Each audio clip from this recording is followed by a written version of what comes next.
మయన్మార్లో భారీ భూకంపం సంభవించింది. 7.7 మ్యాగ్నిట్యూడ్తో ఈ భూకంపం వచ్చింది.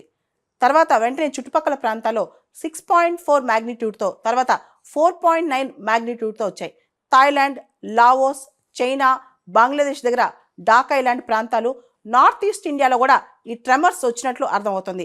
దీనికి సంబంధించి పెద్ద పెద్ద బిల్డింగ్స్ థాయిలాండ్లో, మయన్మార్లో పడిపోయినట్లు, కొంత ప్రాణ నష్టం జరిగినట్టు కూడా తెలుస్తుంది. మొత్తానికి ఈ భూకంపం విషయంలో మయన్మార్ మిలిటరీ జుంతా వాళ్ళు ఎమర్జెన్సీ ప్రకటించారు. ఇమీడియట్గా ఇంటర్నేషనల్ అసిస్టెన్స్ కూడా అడిగారనమాట. దీనికి సంబంధించి association of South East Asian నేషన్లో రకరకాల దేశాలు ఇప్పుడు డిజాస్టర్ రిలీఫ్ సంబంధించి ఇమీడియట్ ప్రణాళికల్లో ఉన్నాయి. ఈ ఎర్త్క్వేక్ ఇంకా ట్రెమర్స్ కంటిన్యూ అవుతాయా అనే డౌట్ కూడా రైజ్ అవుతుందన్నమాట. మయన్మార్లో మాత్రం అతిపెద్ద భూకంపం సంభవించింది. 7.7 మ్యాగ్నిట్యూడ్ రిక్టర్ స్కేల్లో. ఇది ప్రపంచంలో చాలా దేశాలు అంటే చైనా, బంగ్లాదేశ్, లావోస్, వియత్నాం, ఇదే కాకుండా థాయిలాండ్ క్యాపిటల్ బ్యాంకాక్లో కూడా ఎమర్జెన్సీ ప్రకటించారంట.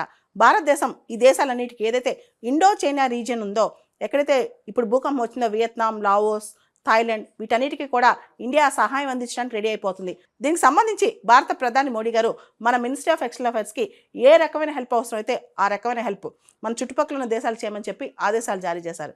ఇక్కడ లావోస్, వియత్నాం, మయన్మార్, థాయిలాండ్ ఈ దేశాలు ఎక్కువగా ఎఫెక్ట్ అవుతున్నాయి. ముఖ్యంగా మయన్మార్ చాలా ఎక్కువగా ఎఫెక్ట్ అయిందంటే ఈ భూకంపానికి.